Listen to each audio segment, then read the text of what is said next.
میرے گھر والے میری شادی کرنا چاہتے تھے۔ مجھے اس چیز سے کوئی خاص مطلب نہ تھا۔ گھر والوں نے ایک لڑکی دیکھی اور پسند کی۔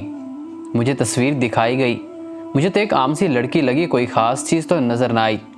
میں نے کہا آپ لوگوں کو پسند ہے تو ہاں کر دیں۔ منگنی ہو گئی۔ میں نے نہ تو کبھی کال کی نہ کبھی ان کے گھر گیا۔ مجھے ان چیزوں کی فکر ہی نہ تھی۔ میں اپنی زندگی میں خوش تھا، اچھا کما لیتا تھا، اپنا کام تھا، اوپر فلیٹ تھا، باہر سے کھانا کھاتا اور سو جاتا، پورا دن نیچے کام پر گزارتا تھا، دل کرتا تو گھر بھی چلے جاتے تھے۔ شادی کا دن آ گیا، میں نے گھر کہا بس نکاح کرو اور کوئی رسم وغیرہ رہنے دو، مجھے ایک لڑکی کی ذمہ داری اٹھانی ہے، بس کھانے پینے اور جو ضرورت کی چیزیں مانگے لا دو، بس مطلب کہ شادی نہ بھی ہوتی تب بھی اپنا گزارا ہو رہا تھا، شادی ہو بھی جائے تو فرق تو آنا نہیں تھا، شادی ہوئی لڑکی کو گھر لے آئے۔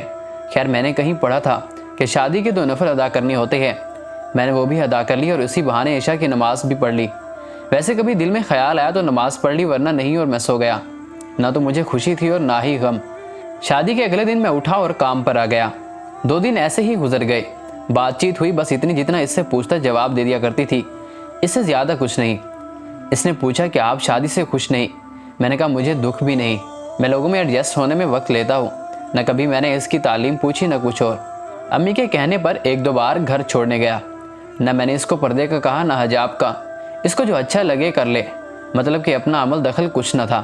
سوچنے پر تو وہ بھی مجبور تھی کہ یہ بندہ ہے یا کوئی اور چیز۔ میں سویا ہوا تھا، میرا پیر کا انگوٹھا اس نے پکڑا اور کہا اٹھیں نماز پڑھ لیں۔ میں نے ارد گرد دیکھا اور میں نے اس کو کچھ نہ کہا اور سوچا چلو اب اٹھ گیا تو نماز بھی پڑھ لوں۔ 2 رکعت نماز ادا کی اور پھر بستر پر لیٹ گیا۔ اب وہ بھی میرے پاس ہی بیٹھ گئی اور قرآن پڑھنے لگی۔ میں مست ہو کے سویا ہوا تھا، آواز تو آہستہ آہستہ آ رہی تھی۔ خیر میں اٹھا، نہایا، آواز آئی ناشتہ بنا دوں؟ میں نے کہا نہیں، میں لیٹ کرتا ہوں، اور میں اپنے کام پر چلا گیا۔ میں گھر نہیں گیا اور فلیٹ پر ہی سو گیا۔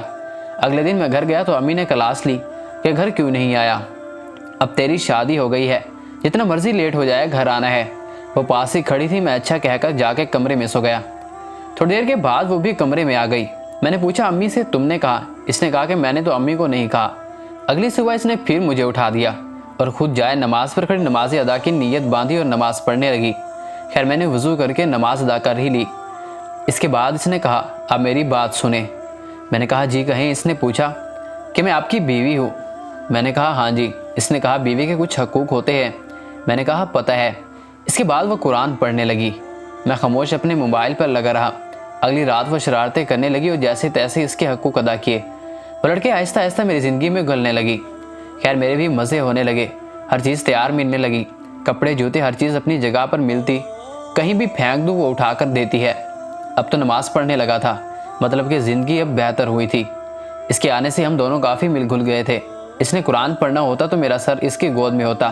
اس کی آواز پیاری تھی، جب تک میں خود نہ اٹھتا وہ جگاتی نہیں، قرآن پڑھتی رہتی۔ اب میں کام پر اکثر لیٹ بھی ہونے لگا۔ اس کی گود میں سر رکھ کے سونے کا مزہ ہی الگ تھا۔ ایک بات اور، گھر سے کام پر جاتے وقت میں نے اسے آواز دی اور اس کا ماتھا چوم لیا۔ شام کو گھر آیا تو رنگ روپ ہی بدلا ہوا تھا، اتنا خوش بندہ میں نے دیکھا ہی نہیں۔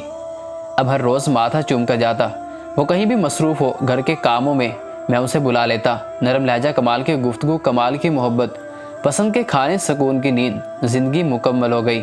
زندگی میں لوگ کیسے خاموشی سے داخل ہوتے ہیں اور آپ پر حکمرانی کرنے لگتے ہیں۔ خاموش محبت بہت پیاری ہوتی ہے۔ محبت الفاظوں کی نہیں، احساس کی ہوتی ہے۔ محبت کا تعلق عزت سے ہے۔ عورت کو احساس تو تم میری ہو، وہ روح تک دے دیتی ہے، اس پر بھی آپ کا حق ہوتا ہے۔ عورت مرد کے لیے سکون ہے، عورت کے بغیر مرد ادھورا ہے۔ مرد عورت سے اور عورت مرد سے ہے۔ ہمیشہ اپنی بیویوں کو عزت دے اور ان کی قدر کرے۔